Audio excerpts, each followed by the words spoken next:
እንደ ስሙ መኖር የቻለ የዋህ ነብይ ነው። እግዚአብሔር ኋላ አክብሮ የትንቢት ጸጋና ሀብት ተሰጥቶታል።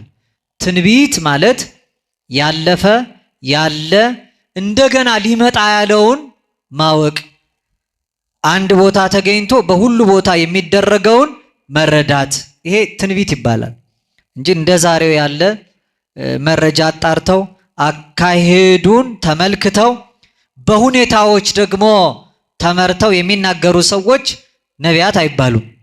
የጥንቶቹ ነቢያት የሚገኙት በአንድ ቦታ የሚኖሩት በአንድ ዘመን፣ ነገር ግን በጸጋ የእግዚአብሔር ሀብት አድሮባቸው በዘመኑ ሁሉና በሁሉ ቦታ የሚደረገው የተገለጠላቸው።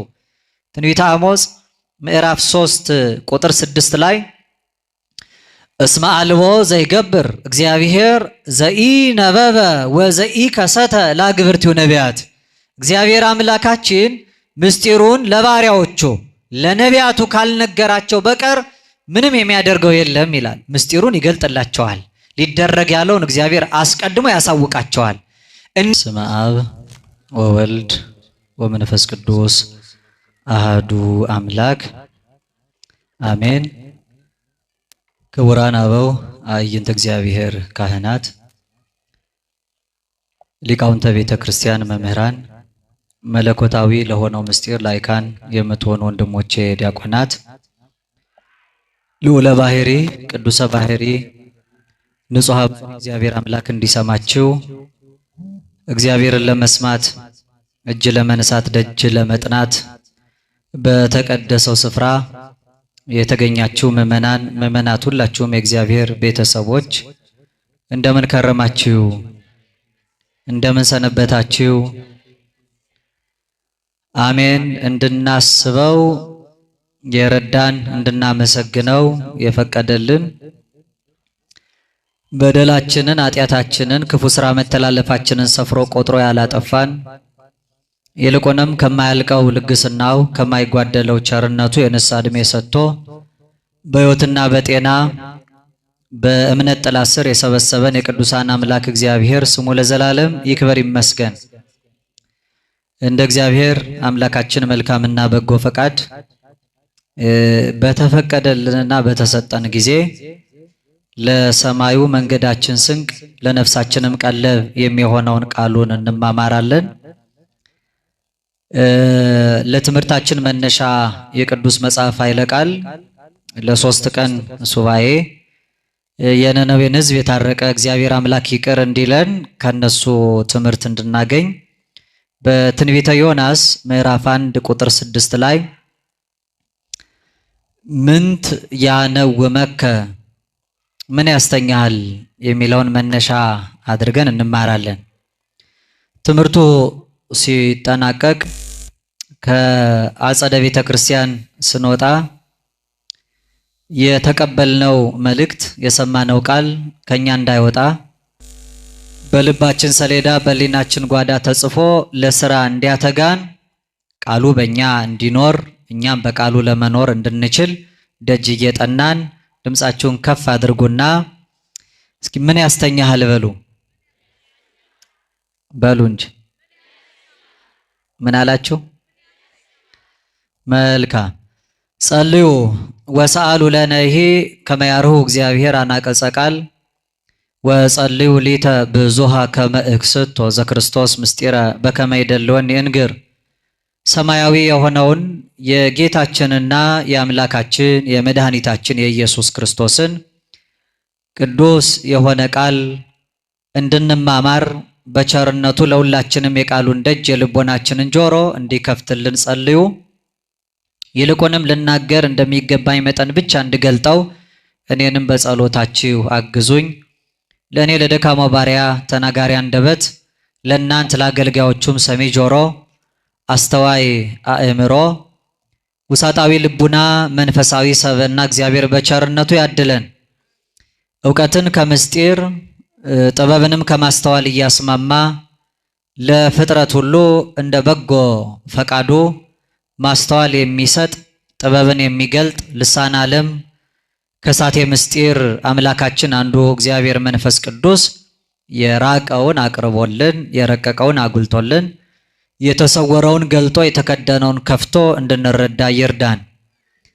ህጥይተ አምሳል ምን አምሳላት ከምሳሌዎች ሁሉ ምሳሌ ታጣላት፣ ምንም አይነት ምሳሌ ከምንም ተገኝቶ ክብሯን የማይገልጥላት መዝገበ ምስጢር የቤተ ክርስቲያናችን አንደበት ሰዓሪ ተመርገሙ ለአዳም መድኃኒታ ለሔዋን የምንላት የኛ የደካሞቹ የኃጥአን ተስፋ ለዓለም ሁሉ የመዳን ምክንያት ለሞተው ለተቀበረው ዓለም ከሞት በኋላ ሕይወት ከመቃብር በኋላ ትንሣኤ የሆነ የዓለም ሁሉ መድኃኒት ክርስቶስ የተገኘባት በጨለማና በሞት ጥላ መካከል ተጥለን ለነበርነው ከድቅድቅ ጨለማ ወደሚደነቀው ብርሃን እንድንሻገር ማንም የሚቀርበው በሌለ እውነተኛ ብርሃን ውስጥ የሚኖረውን ፀሐይ ጽድቅ እግዚእነ ኢየሱስ ክርስቶስ በማይጸኗ ተሸክማ ወደ ዓለም የወለደች እመብርሃን ድንግል ማርያም በአማላጅነቷ አትለየን። በቅዱሳኑ ቃል ኪዳን እግዚአብሔር አምላካችን ቸርነቱን አብዝቶ በመስቀሉ መርቶ ይህን የመከራና የፈተና ዘመን በቸርነቱ ያሻግረን። ሁላችን እንደምናውቀው በየዓመቱ ከአብይ ጾም አስቀድሞ ከሰባቱ የአዋጅ አጽዋማት መካከል አንዱ በረከት የምናገኝበትና ከሁሉም አጽዋማት በቁጥር ያነሰው እናቶች በፈሊጥ ነይ ነይ ብለው የሚጠሯት የነነዌ ሕዝብ ታሪክ የተለወጠበት የሱባኤና የጾም ጊዜ ይታወጃል። የእግዚአብሔር ፍጹም ይቅርታና ምሕረት የተነገረበት ነው። በዚህ በተነሳንበት ትንቢተ ናሆም ምዕራፍ 1 ቁጥር 6 ላይ ተንስ ወፀው አምላከከ ከመ ያድኅነነ እግዚአብሔር ወኢንሙት፣ እንዳንሞት እግዚአብሔር እንዲያድነን ተነስና ፈጣሪህን አምላክህን ጥራ። ምንት ያነውመከ፣ ምንድነው የሚያስተኛ? ስለምን ትተኛለህ? ምን አግኝቶ ተኝተሃል? ተነስና ካገኘን መከራ እግዚአብሔር እንዲያድነን የአምላክህን ስም ጥራ የሚል ቃል እናገኛለን። ይሄን የሚሉት እግዚአብሔርን የማያውቁ በወደብ በኩል ዮናስ ወደሚኮበልልበት ስፍራ እየሄዱ ያሉ መርከበኞች ናቸው። ሁላችሁ እንደምታውቁት በትንቢተ ዮናስ ምዕራፍ 1 ከቁጥር 1 ጀምሮ የእግዚአብሔር ድምፅ የእግዚአብሔር ቃልና ትእዛዝ ወደ ዮናስ እንዲህ ሲል መጣ። ሄዶ ወደ ነነዌ ሕዝቦች ከጥፋታቸው የተነሳ መጥፎ ስራ በመስራታቸው እግዚአብሔር ላይ በማመጻቸው እግዚአብሔር እንዳዘነባቸውና በእነሱ ኃጢአት እነሱም ሕዝቡ መሬቱ እንስሳቱ ምድሪቱ በሙሉ እንደምትጠፋ ወደ ነነዌ ወርደህ ስበክ ብሎ ዮናስን አዞታል። ዮናስ ነቢይ ነው። ዮናስ ምንድን ነው? ያው መነሻ ታሪኩን ሁላችሁ ታውቃላችሁ። በቀደሙት እነ ኤልያስ በተነሱበት ዘመን ላይ ኤልሳ የኤልያስ ጸጋ እጥፍ ድርብ ሆኖ ያደረበት ታላቁ ሰው በነ አካብና ኤልዛቤል ዘመን በነበሩበት የተወለደ ታላቅ ሰው ነው። እንዲያውም እንግዳ ነቢዩን በቤቷ ተቀብላ ታስተናግድ የነበረች መበለት ሴት ሞቶባት ነቢዩ በታምራት ያስነሳላት ልጇ ነው። ዮናስ ማለት የዋህ ርግብ ማለት ነው። ዮናስ ማለት ምን ማለት ነው? የዋህ ርግብ ማለት ነው። ባህሪው ስም ይመርሖ ሀበ ግብር፣ ስም ወደ ስራ ስለሚመራ እንደ ስሙ መኖር የቻለ የዋህ ነቢይ ነው። እግዚአብሔር ኋላ አክብሮ የትንቢት ጸጋና ሀብት ሰጥቶታል። ትንቢት ማለት ያለፈ ያለ እንደገና ሊመጣ ያለውን ማወቅ፣ አንድ ቦታ ተገኝቶ በሁሉ ቦታ የሚደረገውን መረዳት፣ ይሄ ትንቢት ይባላል እንጂ እንደ ዛሬው ያለ መረጃ አጣርተው አካሄዱን ተመልክተው በሁኔታዎች ደግሞ ተመርተው የሚናገሩ ሰዎች ነቢያት አይባሉም። የጥንቶቹ ነቢያት የሚገኙት በአንድ ቦታ የሚኖሩት በአንድ ዘመን፣ ነገር ግን በጸጋ የእግዚአብሔር ሀብት አድሮባቸው በዘመን ሁሉና በሁሉ ቦታ የሚደረገው የተገለጠላቸው። ትንቢተ አሞጽ ምዕራፍ 3 ቁጥር 6 ላይ እስመ አልቦ ዘይገብር እግዚአብሔር ዘኢ ነበበ ወዘኢ ከሰተ ለአግብርቲው ነቢያት፣ እግዚአብሔር አምላካችን ምስጢሩን ለባሪያዎቹ ለነቢያቱ ካልነገራቸው በቀር ምንም የሚያደርገው የለም ይላል። ምስጢሩን ይገልጥላቸዋል፣ ሊደረግ ያለውን እግዚአብሔር አስቀድሞ ያሳውቃቸዋል። እንዲህ ያሉ የሱ አንደበት የሱ አፍ የሆኑት አገልጋዮች ነቢያት ይባላሉ። የኛ መምህር ሊቁ አባታችን አባ ጊዮርጊስ ዘጋስጫ ዘበነቢያት አስተንፈሰ እግዚአብሔር ከመ ያስምዕ ቃሎ ለሕዝብ፣ እግዚአብሔር ለሕዝቡ ቃሉን ማሰማት ሲፈልግ እስትንፋስ የሚያደርገው አድሮባቸው የሚተነፍሰው በነቢያቱ ነው ይላል። ስለዚህ ነቢያት ማለት አፉ ለእግዚአብሔር፣ እግዚአብሔር አፍ የእግዚአብሔር እስትንፋስ ናቸው። ዮናስ እግዚአብሔር ተናገረው፣ ነነዌ ትገለበጣለች፣ ትጠፋለች፣ ኃጢአታቸው፣ በደላቸው፣ አመፅ፣ ክፉ ስራ፣ መተላለፋቸው በእኔ ዘንድ በርትቷል፣ ጣዖት አቁመው የሚሰግዱ እግዚአብሔርን የማያውቁ ህዝቦች ሆነዋል። በእግዚአብሔር ፊት የማይገባ ስራ ሰርተው ራሳቸውን የጎዱ የሚመላለሱ ህዝቦች ስለሆኑ አዝኜባቸዋለሁ አለ። ታላቂቱ ነነዌ ታላቅ ኃጢአት የተሰራባት ከተማ ሆነች። ስለዚህ ዮናስን ሄደ ህዝቡን ንገራቸው እንደሚጠፉ አለው። ዮናስ ግን ለእግዚአብሔር መታዘዝን እምቢ አለ። ለምን እምቢ አለ መሰላችሁ? ነቢይ ስለሆነ ተመለሱ ከጥፋታችሁ መንገድ ብዬ እግዚአብሔር እንደሚያጠፋ ስነግራቸው እነሱ ይመለሳሉ። ያው ቀድሞ ያውቃል ነቢይ ስለሆነ። ሲመለሱ እግዚአብሔር ደግሞ ይመለስላቸዋል። ያን ጊዜ እግዚአብሔር እነሱን ባለማጥፋቱ የተነሳ የተናገርኩትን ትንቢት የሐሰት ቃል ይላሉ፣ እኔን ሐሰተኛ ነቢይ ይሉኛል፣ አንተ መማርህ ላይቀር ተናግሬ ሐሰተኛ ከምባል ወደ አልከኝ ስፍራ አልሄድም አለ። እንዲያውም በኢዮጴ ወደብ በኩል ነነዌን ትቶ ወደ ተርሴስ መኮብለል ጀመረ። ምን ይላል? ወትሐጣ ዮናስ እምገጸ እግዚአብሔር፣ ከእግዚአብሔር ፊት ዮናስም ታጣ ይላል። ዮናስ ከእግዚአብሔር ፊት ኮበለለ፣ ከእግዚአብሔር ፊት ጠፋ ይላል። ከእግዚአብሔር ፊት መጥፋት ይቻላል? ይቻላል? የእግዚአብሔር ፊት የሌለበት ስፍራ አለ? ያው እግዚአብሔር ሁለት አይነት ፊት አለው። ፊት የሚባለው ይሄ መልክ ገጽ ብቻ እንዳይመስለን ማለት ነው። ፊት የሚባለው ገጸ ምሕረትና ገጸ መዓት አለ። ከእግዚአብሔር ከምሕረቱ ፊት ታጣ። በጎ ነገር ያልሰራ ሰው እግዚአብሔርን ያጣ ሰው ከእግዚአብሔር ፊት የታጣ ይባላል። ለዚህ ነው የማናስበውና የማንረዳው በሊናችን የሌለውን ነገር አጠገባችን ተቀምጦ እንኳን እናጣዋለን። ለምሳሌ አንድ ሰው መቼም አንተ አይሆንልህም አታይም፣ ግን ግባና እስኪ እቃው ፊት ለፊት አለ አምጣ ቢባል አታይም የሚለውን እያሰበ ስለሚሄድ ሳያው ይቀራል። ከዛ ሰው ይመጣል፣ ይሄ እኮ ነው ፊት ለፊት ያለው ብሎ ያነሳዋል። እንደ አስተሳሰብ ምርምር ደግሞ ይሄ ፐርሰፕሽን ኦፍ ብላይንድ ስፖት ይባላል። ምን ማለት ነው?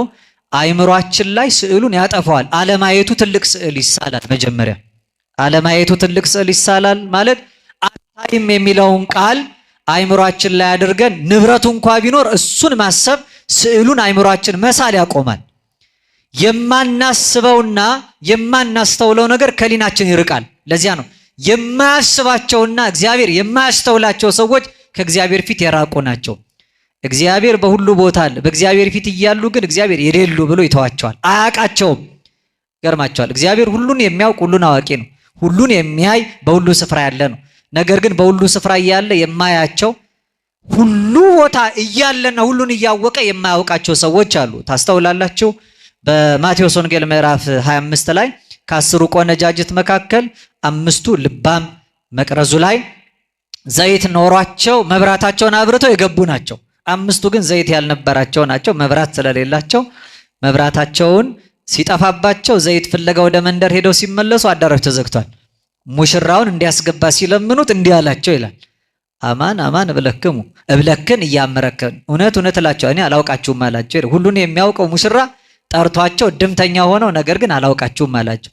የማያውቃቸው የማያያቸው ከፊቱ የሚጠፉና የሚታጡ ሰዎች አሉ። እግዚአብሔር በአማልክት ማህበር መካከል ቆመ ይላል። ኃጢአተኛ ባለበት ስፍራ እግዚአብሔር አይቆም። ኃጢአተኛም እግዚአብሔር ፊት መቆም አይቻለውም። ለዚህ ነው ዮናስ አልታዘዝም ስላለ በእግዚአብሔር ሕግና ትእዛዝ ላይ ስላመፀ ከእግዚአብሔር ፊት ታጣ ይላል። ከእግዚአብሔር ፊትም ኮበለለ። ያን ጊዜ ወደ መርከብ ገብቶ ከገንዘቡ ከፍሎ አብሯቸው ከነነዌ ጉዞ ጠፍቶ ወደ ተርሴስ በኢዮጴ ወደብ በኩል መኮብለል ጀመረ። ያን ጊዜ ዮናስ ተመልከቱ፣ በፊቱ ቢያገኘኝ ነው የሚነዘንዘኝ ሂድ የሚለኝ፣ እንዲያውም ከእግዚአብሔር ፊት ልራቅለት አለ። ለዚህ ነው ዮናስ ማለት የዋ ማለት ነው። እስራኤል ብቻ ያለ የሚመስለው ከእስራኤል በኢዮጴ ወደብ በኩል ወደ ተርሴስ ሲኮበልል እግዚአብሔር ፊት ታቶ እግዚአብሔር የሚያጣው መሰለው። ያን ጊዜ እግዚአብሔር ዮናስ በመርከቡ የውስጠኛው ክፍል ገብቶ ተኝቷል። መተኛት ብቻ መሰላችሁ? ተኝቶ ያንኮራፋ ነበረ ይላል። ምን ይል ነበር አልኳችሁ? ያንኮራፋ ነበር። ከዚያ በኋላ እግዚአብሔር አምላክ ነፋሱን አዘዘው። ነፋሱን መጥቶ በመርከቡ ላይ ማዕበሉ አንስቶ መርከቧን አናወጣት፣ ሊወድቅ ደረሰ። እነሱም በምን ምክንያት ይሄ ያገኘን እያሉ ተጨነቁ አብዝተው። ንብረታቸውን ሁሉ እያወጡ ወረታቸውን ያተረፉበትን ሀብታቸውን መርከቡ ይቀልላቸው መስሏቸው መጣል ጀመሩ ይላል። ነገር ግን እንዳልዳኑ ንብረታቸውን ማውጣታቸው ተጨንቀው ማልቀሳቸው እንዳላተረፋቸው ባሰቡ ቁጥር እየተጨነቁ ሊቀ ሐመር የነበረው ዋናው የመርከቡ መሪ ያው ካፒቴን የምንለው ወደ ውስጠኛው የመርከቡ ክፍል ሲገባ ዮናስን ተኝቶ አገኘው። ከዚያ በኋላ ነው ቅድም እንደነገርኳችሁ ተንስ ወፀው አምላከከ ተነስና አምላክህን ጥራው ከመያድነን እግዚአብሔር ወኢንሙት እግዚአብሔር እንዳንሞት እንዲያድነን አንተ ሰው ምንት ያነውመከ ምንድነው እንደዚህ የሚያስተኛ አለው። ምናልባት እግዚአብሔር ያድነን እንደሆን ተነስና አምላክህን ጥራ አለው። ከዚያ በኋላ ዮናስን በመካከላቸው መጣ፣ ጭንቀታቸውን ተመለከተ። ይሄ ነገር ያገኛችሁ በእኔ ምክንያት ነው አላቸው። አየለም አሳልፈን አንተን አንሰጥም፣ ባይሆን በማ ምክንያት ይሄ እንደደረሰብን ራሱ አምላክ እግዚአብሔር ምልክት ያሳየን እንደሆነ ብለው ዕጣ ተጣጣሉ። ዕጣው ዮናስ ላይ ወጣ። አለቀሱ፣ ለመኑ። በዚህ ሰው ምክንያት ይሄ አግኝቶን እኛ አሳልፈን ብንሰጠው የሰው ደም ዕዳ እንዳይሆንብን አምላካችን ይቅር በለን አሉ። በሉ አላቸው ዮናስ፣ ዕጣው በእኔ ላይ ወጥቷል። እኔን ወደ ባህሩ ብትጥሉኝ መርከቡ ሰላም ይሆንላችኋል አለ። እስኪ በሉ እኔን ብትጥሉኝ ሰላም ትሆናላችሁ። ይሄን በደንብ ያዙልኝ። እኔን ብትጥሉኝ በሉ እስኪ ሰላም ትሆናላችሁ። ያን ጊዜ ዕጣ የወጣበትን ፈቃዱም ሆኖ ተላልፎ የተሰጠውን ዮናስን አነሱና ወደ ባህሩ ጣሉ። ከዚያ በኋላ መርከቡ ሰላም ሆነ ይላል። መርከቡ ሰላም። እነሱም እግዚአብሔርን ለመኑ፣ ስለትም ተሳሉ፣ ፈጣሪያቸውንም አመሰገኑ። ፈጣሪያቸውን እንዲያውም እግዚአብሔር ፈጣሪን አመሰገኑ ይላል። የዮናስን አምላክ አመሰገኑት። ጠይቀውታል ዮናስን፣ አንተ ምንድነው ስራ? ይሄ ሁሉ የመጣብን ባንተ ምክንያት ከሆነ ማን የት ሀገር ሰው ነህ እያሉ ይጠይቁት ነበር። ስራዬ ብሏል ዮናስ ቀድሞ ሳይወድቅ፣ ስራዬ ባህርንና የብስን የፈጠረ የሰማይ አምላክ እግዚአብሔርን ማምለክ ነው አለ። ስራው ምንድነው ዮናስ? በጣም የዋ መሆኑን ተመልከቱ። ፊት ለፊት ስላገኘኝ ነው የሚነዘንዘኝ ብሎ በባህር የሚሄደው አምላኩ ግን ባህሩንም የብሱንም የፈጠረ ነው ብሎ መሰከረ። ስራዬ ነው፣ እኔ ከዕብራውያን ወገን ነኝ፣ ከዚህ ዘር ከዚህ ነገድ ተብዬ ግን ማልጠራ ሰው ነኝ። ስራዬን ካላችሁ ትልቁ ስራዬ እግዚአብሔርን ማምለክ ነው አለ። የእናንተ ስራችሁ ምንድን ነው? ስራችሁ አንደኛ ጢሞቴዎስ መልእክት ምዕራፍ 6 ከቁጥር 6 እስከ 8 እንዲህ ተብሎ ተጽፏል። ለነሰ ተግባርነ አብይ ውእቱ፣ የኛ ስራችን ታላቅ ነው። ታላቁ ስራችን ምንድነው መሰላችኋል? ፈሪሃ እግዚአብሔር፣ እግዚአብሔርን መፍራት፣ እግዚአብሔርን ማምለክ፣ እግዚአብሔርን ማመስገን ነው። እስመ አልቦ ዘአምጻእነ ውስተ ዓለም፣ ወደዚህ ዓለም ምንም ይዘን የመጣነው ነገር የለም። አልቦ ኢንክል ነሲአ እምኔሁ፣ ከዚህ ዓለም ደግሞ ምንም ልንወስድ እንኳን አልተፈቀደልንም ማለት።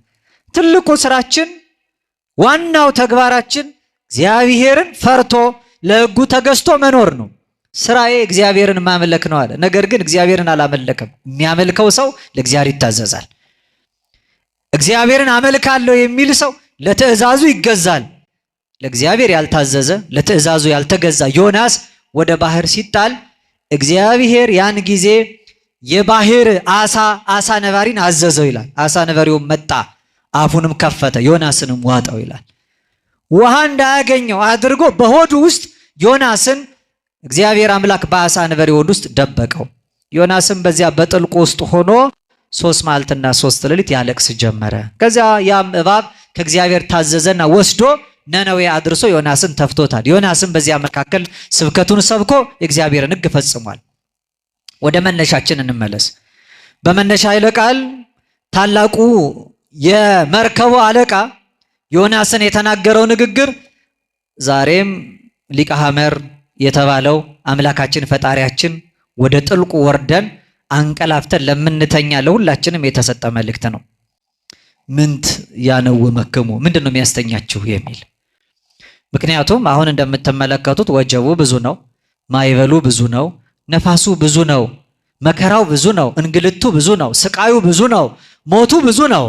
በዚህ ሞት መካከል ግን በጣም ብዙዎቻችን ምንም እንዳልተፈጠረ አስበን እንተኛለን፣ ተኝተን እንነሳለን። ምን ያስተኛችኋል? የሚተኛ ሰው እንዲነቃ የሚነገረው የመቀስቀሻ መልእክት ነው ይሄ። የቤተ ክርስቲያናችን የዕለት የዕለት ትምህርትና አዋጅ ይሄ ነው። እንዲያውም ትሰማላችሁ፣ መጥቅ ይደወላል። ደውል ማለት በቤተክርስቲያን ሰምታችኋል አይደል? ደውል ማለት ለተጋቡ ብቻ አይደለም የሚደወለው፣ እኛን ለማንቃት ሐሳባችን ለማቅናት። ተሰብስበን መተን እኮ ቅዳሴው መካከል ላይ በብዙ አዋጅ፣ በብዙ ትእዛዝ፣ በብዙ ምሪት ህይወታችን እንዲስተካከል ደውሉ እየተደጋገመ ይደወላል። ተመልከቱ፣ ጻኡ ሲባል ይደወላል፣ ለመውጣት ትእዛዝ ተሰጥቶ። እግዚኦ ሲባል ይደወላል፣ እያንዳንዱ ሰው ተነስቶ እጁን ዘርግቶ ወደ ፈጣሪው ለመጮህ።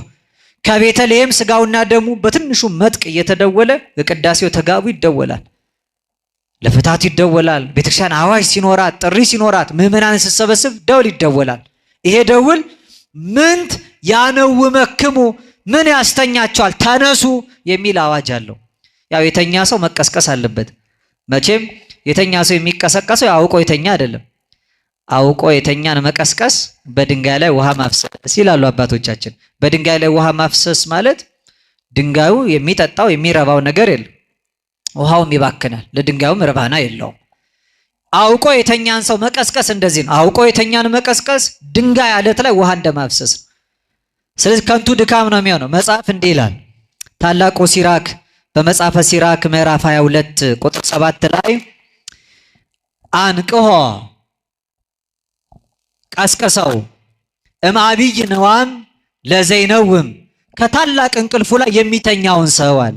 የሚተኛውን ሰው ከታላቁ እንቅልፉ ላይ ቀስቅሰው። ነገር ግን አለና ምን አለ? ዘይነግሮ ለአብድ ከመዘይነግር ለድቁስ። ለሰነፍ ሰውና ለማያስተውል ሰው ንግግር የሚያበዛ ሰው ጭልጥ ያለ እንቅልፍ ውስጥ ተኝቶ ወሬን የሚሰማ ሰውን ነው የሚመስለው ይላል። ወሶባ ሄለቀ ነጊሮቶ ይብለከ ምን ተትቤ፣ ነግረኸው ስታበቃ ሰነፍ ሰው ምንድን ያልከው ይላል። የተኛን ሰው አውቆ ቢተኛ አሊያም ሳይነቃ ነገር አብዝተ ብትናገር አይሰማህም ይላል። ዛሬ በጣም ትምህርት ይሰጣል፣ ስብከት ይሰበካል። አብዝታ ቤተ ክርስቲያን ከነግ ስባት እስከ ሰርክ መስዋዕት ድረስ ደጃፎቿ ተከፍተው ቃል እግዚአብሔር ይነገራል። ነገር ግን ይህ ሁሉ የሚነገረው ቃል እግዚአብሔር ምንም እንዳልተፈጠረ አስበን እንድናድር የሚሆነው ብዙዎቻችን በመኝታ ላይ ያለ ነው፣ ስላልነቃን ነው። ቅዳሴ ላይ ትሰማላችሁ፣ ዲያቆኑ እየደጋገመ ተንስኡ ለጸሎት ይላል። እንዲያውም እለተነብሩ ተንሱ፣ የተቀመጣችሁ ሰዎች ተነሱ የሚል አዋጅ ያውጃል። አበው የተቀመጣችሁ ሰዎች ተነሱ ማለት በቅዳሴ ላይ እንድንቀመጥ አዋጅ ትእዛዝ ኖሮ አይደለም። እንዲያውም በእኛ ቤተ ክርስቲያን ነው በብዛት ቤተ መቅደስ ሲሰራ ከቤተ መቅደሱ ንዋያት መካከል አንዱ አስፈላጊ ነገር መቀመጫ ወንበር የሆነው። ምስራቃውያኑን በሉ ከምስራቃውያኑ ውጭ ኦሪየንታል ከተባሉ ጸባሃውያን የኛን ሃይማኖት በዶግማ ጭምር ከያዙት እንደ ህንድ ቤተ ክርስቲያን ያሉት ብታዩ በቤተ መቅደስ ውስጥ ወንበር የሚባል ነገር አይቀመጥም። ምክንያቱም ቤተ መቅደስ ማለት ቀራኒዮ ማለት ነው። ቀራኒዮ ላይ የሚቀመጡ ቁማርተኞቹ ብቻ ናቸው። ቀራኒዮ ላይ ብርቶቹ የተሸለሙት ጸንተው የቆሙት ናቸው። ወንበዴው የቀኙ ለምሕረት የታደለው መከራ እየተቀበለው ቆሞ በመንግስት አስበኝ ያለው እናቱ ድንግል ማርያም ወይ ቀውማን የተባለው ሴቶቹ በመስቀሉ አንጻር ግርጌ ቆመው ነበር ተብሏል።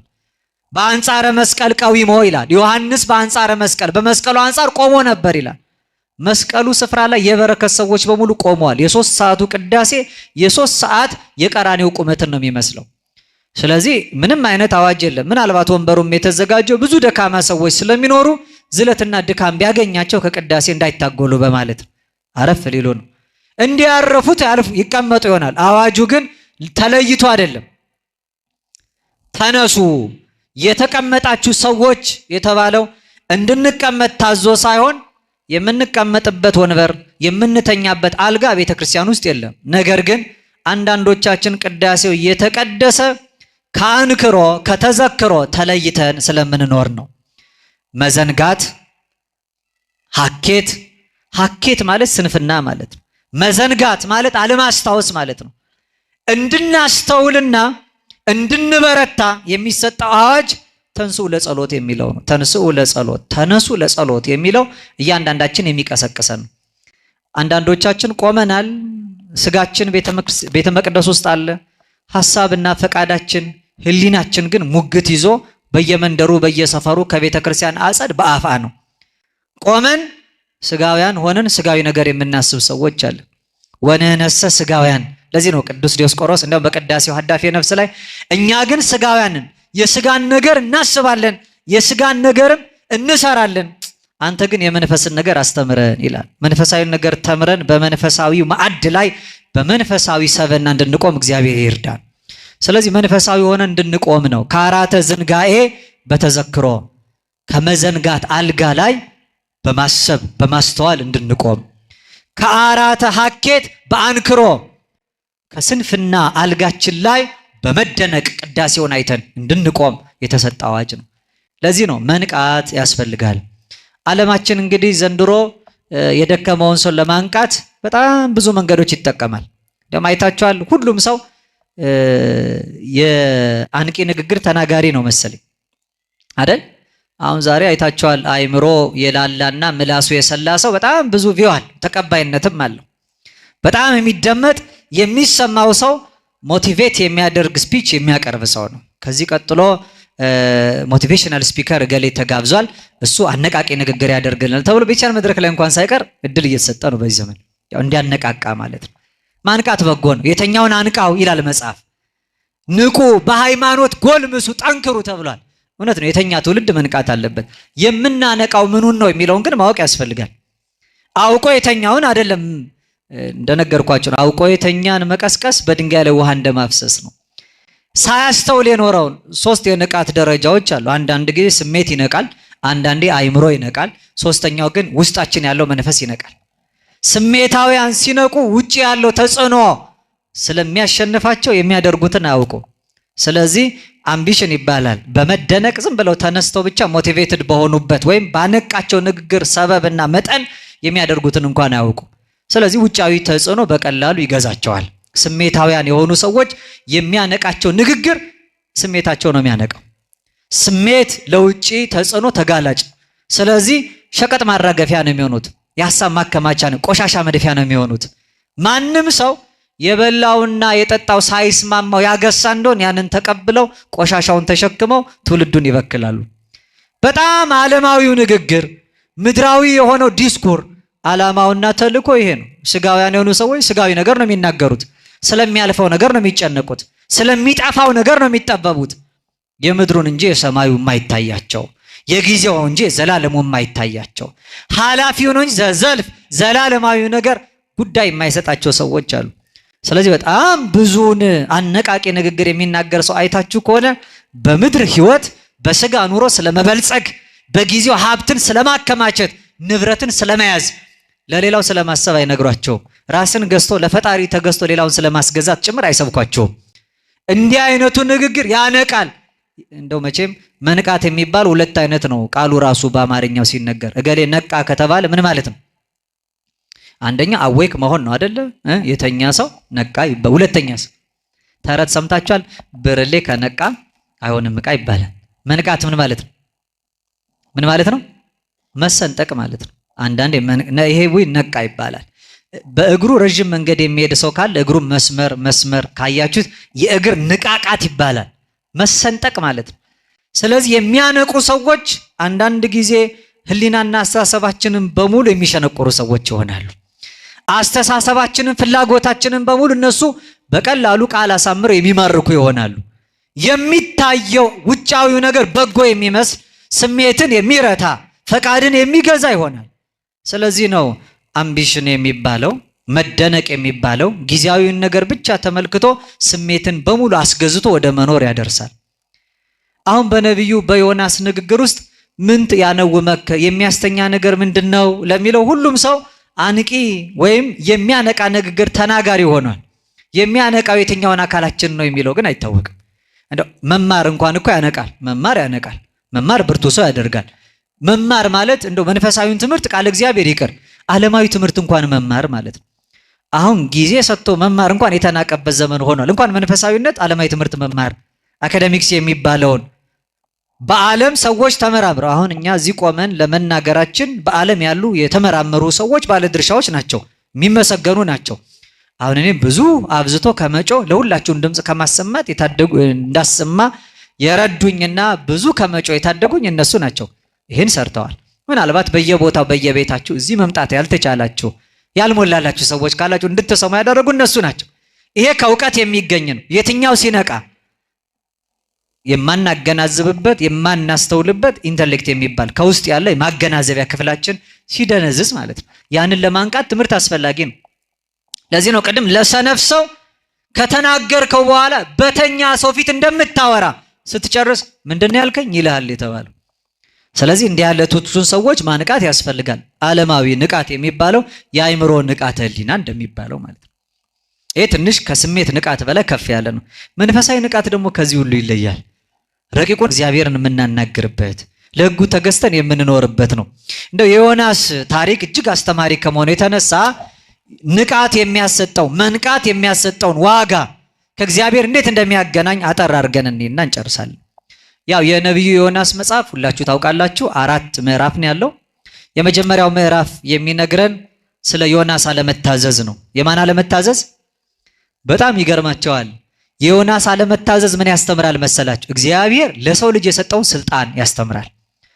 በዚህ በነብዩ በዮናስ መጽሐፍ ላይ ለእግዚአብሔር ፍጥረታት ታዘዋል። ከሰማይ ነፋስ ታዟል፣ ከየብስ ትል ታዟል፣ ከባህር አሳ ታዟል። ነፋሱን አንስቶ ማዕበል አስነስቶ እግዚአብሔር አምላክ መርከቡን እስኪያናውጽ ነፋስን አዘጋጀ፣ ነፋስን አዘዘ ይላል። ነፋስ ታዟል። ከባህር አሳ ነባሪ ታዟል። አሳ ነባሪ የምንለው አሳ ነባሪ አፉን ከፍቶ ዮናስን ውጦ ወደ ነነዌ እስኪያደርስ 3 መዓልት 3 ሌሊት በባህር እስኪኖር እግዚአብሔር ያዘዘውን እሺ ብሎ ታዞ ዮናስን በሆዱ አሳድሮ 3 መዓልት 3 ሌሊት ወደ ነነዌ አድርሷል። የባህር አሳ ታዟል። ዮናስ እስራኤላውያንን የነነዌን ህዝቦች እግዚአብሔር ይቅር ካለ በኋላ እየተበሳጨ ሄዶ ከአንድ ጥላ ስር ሲያልፍ በዛ እግዚአብሔር አምላክ ቅል አዘጋጀለትና ከፀሐይ ከለከለለት። ከዚያ ደግሞ ትልን አዘዛት ይላል። ትሊቱም መታ ያንን ቅል አደረቀች ይላል። ከሐረጉ በጥሳ ዮናስን ፀሐይ እስኪያገኘውና እስኪነቃ አድርገዋለች። ትል ከምድር ታዟል፣ አሳ ከባህር ታዟል፣ ከሰማይ ነፋስ ታዟል። ሁሉ ለእግዚአብሔር ታዘዋል። አሳ አንበሪውን ባዘዘው ጊዜ አሳ አንበሪው ግን እምቢ አለ የሚል ቃል የለም። ትሊቱን ባዘዛት ጊዜ ትሊቱ ግን እግዚአብሔር ያዛትን አልፈጽምም ማለች የሚል የለም። ሁሉ ለእግዚአብሔር ይታዘዝለታል። ነፃ ፈቃድ ያለውና እሺ ማለትም እምቢ ማለትም ላይ የሰለጠነው ግን የሰው ልጅ ብቻ ነው። እግዚአብሔር ሰውን ምን ያህል እንደወደደው ተመልከቱ። ሰው ባለ ነፃ ፈቃድ ነው። ሲወድ እሺ ይላል፣ ሳይወድ እምቢ ይላል። ሲያምጽም በጎ ሲልም እግዚአብሔር አምላክ ግን ሰውን ህሊናውን አስገድዶ ወደ ፈቃዱ አያመጣው። እግዚአብሔር የፍቅር አምላክ መሆኑን ሰውንም ደግሞ በገዛ ፈቃዱ ላይ እንዴት እንዳሰለጠነው ተመልከቱ። የመጀመሪያው መጽሐፍ የዮናስን አለመታዘዝ ፍጥረቱ ግን ለእግዚአብሔር ታዛዥ እንደሆኑ የሚያሳይ ነው። ይሄ ማለት እኛ እምቢ ብለን እግዚአብሔር ላይ እያመጽን እንዳለን በህይወታችን ውስጥ የምናይበት ነው። ሁለተኛው ምዕራፍ የሚያካትተው ዮናስን እግዚአብሔር አምላክ በባህር መካከል አሳ አንበሪ ልብ ውስጥ ጥሎት ሳለ የዮናስን ጸሎት እናገኛለን። እንዲያውም ይሄ ለብቻው ተለይቶ ይወጣል። ምዕራፍ 2 ትንቢተ ዮናስ ላይ ያለው ጸሎተ ዮናስ ይባላል። ጸሎት መጽሐፍ ካላችሁ ዳዊታችሁን ከፍታችሁ ስታነቡት ከ15ቱ የነቢያት ጸሎት መካከል ከጸሎተ መናሴ ቀድሞ ያለው የነብዩ ዮናስ ጸሎት ነው። ይሄ ማለት ሁሌ የምንጸልየው ጸሎት ማለት ነው። አመፀኛ የነበረ ለእግዚአብሔር ያልታዘዘ ከሕጉ የራቀ በመንገዱ ያልሄደ ዮናስ እግዚአብሔር በያዘው ጊዜ በጭንቅ መከራ መካከል ሆኖ እግዚአብሔርን ያሰበበት ማለት ነው። እግዚአብሔርን የለመነበት እግዚአብሔርን የተማጸነበት ጸሎቱ ወተዘከርዎ ለእግዚአብሔር ሶበ ሀልቀት ነፍሴ ወተዘከርክዎ ለእግዚአብሔር እግዚአብሔርን አሰብኩት ነፍሴ በውስጤ በደከመችብኝ ጊዜ ትምጻ ሀቤከ እግዚኦ ጸሎቴ ውስተ ጽራ መቅደስከ አቤቱ አምላኬ ሆይ ጸሎቴ ወደ ተቀደሰው ማደሪያ ወደ አንተ ፊት ትድረስልኝ እያለ ዮናስ የለመነው ልመና የተማጸነው ተማጽኖ በሰፊው ተጽፎበታል። እኛም ስንቸገር በእግዚአብሔር ሕግ ላይ ስናምጽ ወደሱ እንዲመልሰን እሱን የሰማው እሱን የታደገው አምላክ በጥልቁ መካከል እንዲሰማንና እንዲታደገን የዮናስን ጩኸታችን አድርገን እኛም ከ15ቱ የነቢያት ጸሎት መካከል በጸሎተ በመዝሙረ ዳዊት ክፍል ላይ አካተን ሁሌ እንጸልየዋለን። በሰንበቱ ጸሎት ላይ የምናነሳው ስለሆነ ምዕራፍ 3 ላይ ከዮናስ ጸሎት ቀጥሎ ያለው የዮናስ መመለስ ነው፣ ወደ እግዚአብሔር መመለስ። ዮናስ ወደ እግዚአብሔር ሲመለስ የእግዚአብሔርም ደግሞ ወደ ሕዝቡ መመለስ። ዮናስ እንደተናገረ ዮናስ እንደተመለሰ ሕዝቡንም እንደመለሰ አይቶ እግዚአብሔር እንደተመለሰ ማለት ነው። በትንቢተ ዘካርያስ ምዕራፍ 1 ቁጥር 3 ላይ እንዲህ ይላል፣ የሰራዊት ጌታ እግዚአብሔር እንዲህ ይላል፣ ወደ እኔ ተመለሱ ያን ጊዜ እኔም ወደ እናንተ እመለሳለሁ አለ። በሉ እስኪ ወደ እኔ ተመለሱ በሉ፣ እኔም እመለሳለሁ። ስንመለስ እግዚአብሔር ይመለሳል በሉ እንጂ ስንመለስ እግዚአብሔር ይመለሳል። እሺ ስንለው እግዚአብሔር እሺ ይለናል። ስንታዘዘው ስንገዛለት እግዚአብሔር ይገርማቸዋል። እግዚአብሔር ይታዘዝ እግዚአብሔር ይገዛልናል፣ ይደንቃቸዋል። ለዚያ ነው ያስቀምጣቸዋል ቆሞም ያገለግላቸዋል ተብሎ ተቀምጧል። ተግተው የሚገዙለትን ሰዎች በዙፋን አስቀምጦ ያገለግላቸዋል እስኪባል ፈቃዳቸውን ይፈጽምላቸዋል ማለት ነው። እሺ ብንለው በረከቱን ያበላናል፣ እሱም እሺ ይለናል። ስናምጽ የአመፅን ዋጋ ይሰጣል። ዳዊት ለዚህ ነው ከአመፀኛው ጋር እግዚአብሔርን አመፀኛ ሆኖ አይቶታል። ምን ይላል? ከቸር ሰው ጋር ቸር ሆነ ትገኛለህ፣ ከአመፀኛ ጋር አመፀኛ ይለዋል። ከጠማማ ጋር አለ ሎቱ ስብሐት እግዚአብሔር ጥመት የለበትም። ነገር ግን ለሚጠምሰው አንተም ታውሩ ግድመ ግድመ እናንተ አግድሙን ትሄዳላችሁ፣ እኔም ያኔ አግድም ትቻችሁ ሄዳለሁ ይላል እግዚአብሔር። ለጠማማ ሰዎች የጥመት ዋጋ፣ ለደካማ ሰዎች፣ ለጎሰቆሉት ሰዎች፣ ከሕጉ ለራቁት ሰዎች እግዚአብሔር ርቆ ለጥፋታቸው አሳልፎ ይሰጣቸዋል። ወሃቦሙ ለፍትወቶሙ ይላል። በልተው ጠግበው ሲያምፁበት ለራሳቸው ፈቃድ አሳልፎ ሰጣቸው ይላል። ተላልፈን ለፈቃዳችን እንዳንሰጥ እንደ ፈቃዱ ለመኖር እንድንችል እግዚአብሔር በቸርነቱ ይርዳን። አራተኛው ምዕራፍ ላይ የእግዚአብሔር ምሕረት ታያላችሁ። ሲመለሱ እግዚአብሔር ከተመለሰ በኋላ ሕዝቡን በሙሉ ይቅር ብሏቸው እንደማራቸው። ከዚያ ደግሞ የዮናስን ብስጭት ታያላችሁ። እግዚአብሔር ሲመለስ እግዚአብሔር ይቅር ሲል ዮናስ እንዲህ አለ፣ አንተ ውእቱ መሐሪ ወመስተሳይል፣ አንተ ቸርና ይቅር ባይ ነህ። ርሁቀ መዓት ወብዙ ምሕረት፣ መዓት የራቀ ምሕረትም የበዛን። አንተ ጻድቅ ወዘትኔስ በእንተ እኪት፣ ስለ ክፉ ነገርም ተነስተ የምትጸጸት አንተ እውነተኛ አምላክ ነህ። ያንን አውቅ ስለነበረ ነው ሂድ ስትለኝ አልሄድም ያልኩት እኮ። አሁን ያው ማርካቸው ትጠፋላችሁ ብለህ ተናገር አልከኝ፣ ትጠፋላችሁ ስል ሳታጠፋቸው ቀረ። ታዲያ እኔ ሐሰተኛ ተባልኳል። አንዳንድ ጊዜ ለራሱ ቃል ለራሱ ክብር የሚጨነቅ ሰው አለ፣ ለእግዚአብሔር ክብር የማይጨነቅ ሰው። አሁን መቼም ሰው በብዛት እንኳን አልመጣም እንጂ ወንበሩ ቢሞላና አንድ ሰው ቢመጣ ያይና መቀመጫ የለም ብሎ ወደ ቤቱ የሚሄድ ሰው አለ። ምክንያቱም የሚያስጨንቀው መሬት ለመቀመጥ የራሱ ክብር፣ እንዴት ከማንም እንደዚህ መሬት እቀመጣለሁ ይላል። በእርጋታ ተቀምጦ ቃሉ እሱ ላይ እንዲያድር የማይፈልግ ሰው የሚቀመጠውን ሰው ዝቅ ብሎ የእግዚአብሔርም ቃል ከላይ የወረደው አካላዊ ቃል ዝቅ ብሎ እሱ ላይ ያድርበታል። ማደሪያ የሚያደርገን የከበረው ልዑል የሆነው ቃሉ ያ የሰማይ መንገድ ስንቅ የነፍሳችን ቀለብ ራሳችንን አሳልፈን ከሰጠን ነው። በዚህ ሕይወት ውስጥ ሁሉ ዮናስ እግዚአብሔር ላይ አዝኖ ከዚያች ቅልበታች ሆኖ እንደገና እግዚአብሔር አምላክ ያችን ቅል በትል እንድትበላ አድርጎ ፀሐይ ሲመታው ተነሳና ተበሳጭ። ያቺ የበቀለችው ቅል ከፀሐይ ከልላኝ ትላዘ እንድትደርቅ ታደርጋታለህ።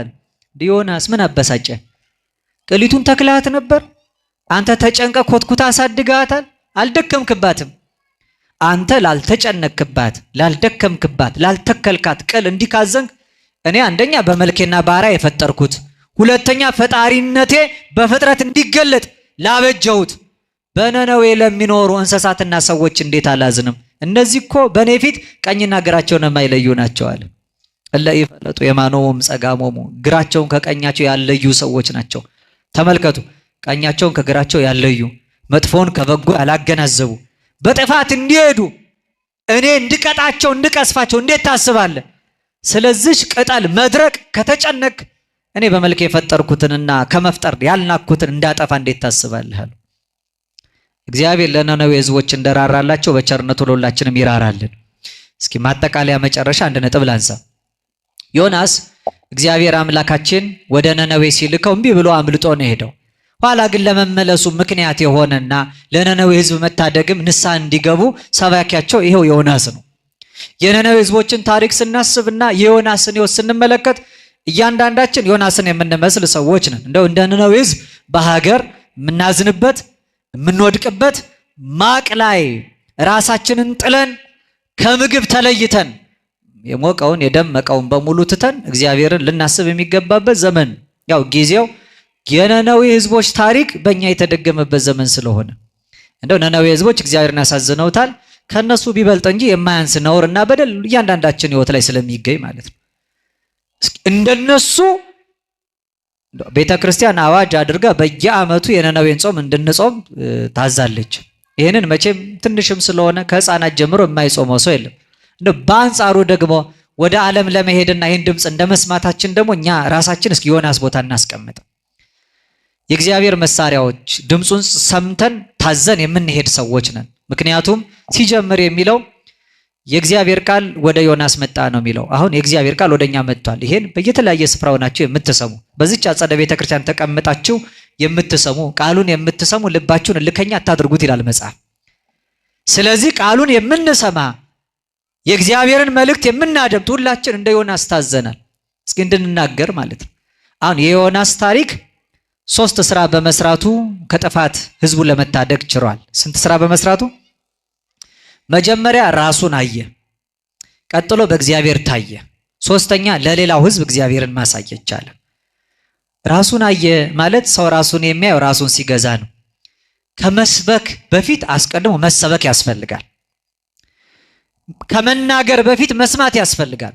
ሳይማሩ የሚያስተምሩ ሰዎች ስለበዙ ነው። ሳይነቁ የሚያነቁ ሰዎች ስለበዙ ሁላችን በድንግዝግዝና በጨለማ የምንራመደው። የምንሰማውን ሳናገናዝብ ሰዎች እንዳሉን ብቻ ተጨነን ስለምንኖር ነው አንድ ቋንቋ እየተናገርን መስማማትና መግባባት ራሱ ያቃተን።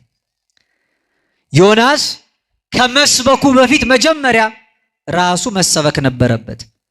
ሌሎቹ እግዚአብሔር እንዲሰማቸው ከመናገሩ በፊት እሱ እግዚአብሔር ሊሰማ ያስፈልግ ነበር። ሌሎቹ ለእግዚአብሔር እንዲገዙ ከመስበኩ በፊት መጀመሪያ እሱ ለእግዚአብሔር መገዛት ነበረበት። ህዝቡ ንስሐ እንዲገቡ ከማስተማሩ በፊት መጀመሪያ ዮናስ ንስሐ መግባት ነበረበት። ለዚህ ነው የመጀመሪያው የክርስትና መነሻ ራስን መግዛት፣ ራስን ማየት ነው። እያንዳንዱ ሰው ዛሬ የቤት ስራው ስለሌላው ነው የሚገደን፣ የሚጨንቀን ስለሌላው። ወሬ እንኳን የምንሰማው ስለ እንትን ተብሎ ነበር አልሰማህም ነው የሚለው ሰው። ሰውየው እንኳን ስለ ራሱ ያልሰማውን ነገር ሌሎቹ ሰምተው ጨርሰውታል። ያው ጆሮ ለባለቤቱ ባዳ ነው እንላለን ለተረቱ ራሱ። ምክንያቱም ትልቁ ተግባራችን ስለ ሰው ማውራት፣ ስለ ሰው መስማት። እንዲድን እንኳን ከፈለግን አስቀድሞ የራሳችን መዳን መፈጸማችን እርግጠኛ መሆን ነበረብን። የሰው ጉዳይ የሚያሳስበን ከሆነ መጀመሪያ የኛ ጉዳይ ታስቦበታል የሚለውን ማሰብ ያስፈልጋል። ዮናስ ንስሐ ግቡ ከማለቱ አስቀድሞ መጀመሪያ እሱ በአሳ አንበሪ ሆድ ውስጥ ንስሐ ገባ። የክርስቲያን የመጀመሪያው ጫፍ ራስን ማትረፍ ነው። የመጀመሪያው ጫፍ ራስን ማትረፍ ነው። እኛ ከጉርጓድ የተጣለውን ሰው ለማውጣት ከጉርጓዱ ውጪ መሆናችን እርግጠኛ መሆን መቻል አለብን። ጉርጓድ ውስጥ ሆነን ሰውን ገፍተን አውጥተን እኛ ግን በጥልቅ ውስጥ የምንቀር መቻል የለብንም። ሌላውን ሰው ከመሳባችን በፊት ወደ ጉርጓዱ እኛ ለመውደቃችን እርግጠኛ መሆን መቻል አለብን። ከውስጥ ሳንወጣ ሌላው እንዲወጣ የምንጮህ ደጅም ሆነን ደግሞ እየተንሸራተትን ለመግባት ጫፍ ላይ ደርሰን ሌላው ሰው እንዲወጣ የምንጥር ሰዎች እንኖራለን። የክርስትና የመጀመሪያው ደረጃ ለእግዚአብሔር መገዛት አይደለም። ከእግዚአብሔር መገዛት የሚቀድመው ራስን መግዛት። ከመንፈስ ፍሬዎች ቀዳሚ የተባለው እግዚአብሔርን ከመምሰል የሚቀድመውና ለእግዚአብሔር ከመገዛት ቀዳሚው ራስን መግዛት። ሰው ራሱን ሳይገዛ ለእግዚአብሔር መገዛት አይችልም። ምክንያቱም መጀመሪያ ራሱ የራሱ መሆን አለበት። እኛ የራሳችን ነን ወይ የሚለውን ማወቅ አለብን። ማለት ዓለም አልገዛንም ወይ? ምድራዊ ሐሳብ አላታለለንም ወይ? ጊዜያዊ ቅር ጠልፎ አልጣለንም ወይ? የሚያልፈው ምኞት ዓለምና በዓለም ያለውን አምሮቱን አትውደዱ፣ ዓለሙም በዓለም ያለው ሁሉ ኃላፊ ነው ብሎ ዮሐንስ በመልእክቱ እንዳስተማረ ዓለሙኒ ኃላፊ ወንብረቱኒ ኃላፊ ይላል። ዓለሙ ኃላፊ ነው፣ ንብረቱም ኃላፊ ነው። ዓለምና በዓለም ያለው ሁሉ ኃላፊ ነው። ዓለሙን የሚከተል ሰው አብሮ ያልፋል። ለዚህ ነው ቅዱስ ጳውሎስ እኮ ሐሳባቸው ምድራዊ የሆኑ ሰዎች ወደ ሐሪቶ ሞርትምና መጨረሻቸው ደግሞ ጥፋት ነው ይላል። ምክንያቱም ምድራዊ ሐሳብ ካላቸው ምድር ስለምታልፍ እነሱም አብረው ያልፋሉ ይላል።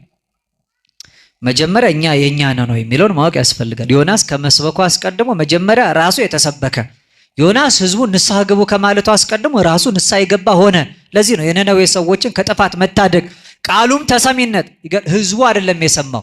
በጣም የሚደንቀው የዮናስን አዋጅ የሰሙት ወደ ቤተ መንግስት ሄደ ይላል። ማን ነው እሱ የሚናገረው? እስኪ አምጦትና ጥሩት እስኪ ይናገር አላለም።